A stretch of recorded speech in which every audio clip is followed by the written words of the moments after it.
would it surprise you if I told you that there's a psychological science behind the lottery and how it's set up that is well known and has been weaponized to addict people to doing this?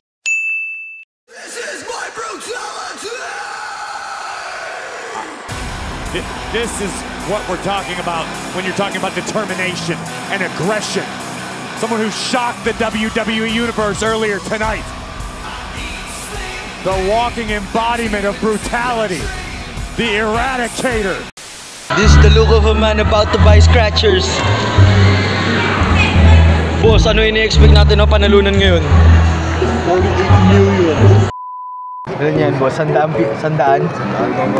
Sige, scratch ka.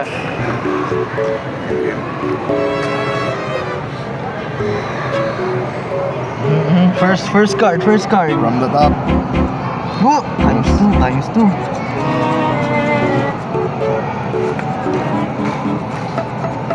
Mukhang boss ah. Kiss.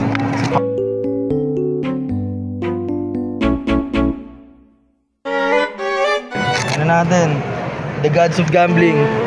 May he bless us all. Henry C. Kabahan ka na. Ano siya kakabahan? Patay na siya. Kabahong ka na. Ubus na, boss? Eh, teka lang, boss. Kung ubus na, baka gusto mo ba? Has been weaponized to addict people to doing it. Apat yan ha. Tingnan natin.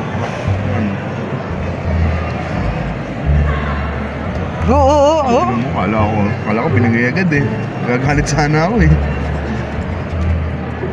Tangina boss, sayang. Last card. Sure get na lang. Tangina ng PT system yung binigay na 80% eh. Binigay na yung 80% ng ano eh. Halo ako sa 50-50. Ano nga, baka may pang-wings tayo? Tangina boss. Putang ina. Technically 10 cards yun kasi in-scratch ko na yung isa kanina. Walang panalo ni isa. 200 down the drain. Dahil natalo. Tangina, bakit nagsasuggest pa kayo? Tangina.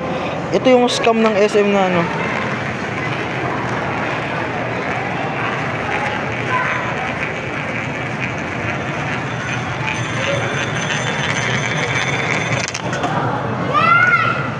That's the only profit this thing is gonna get.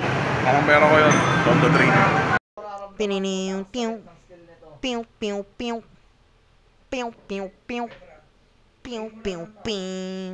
Rising up, back on the streets.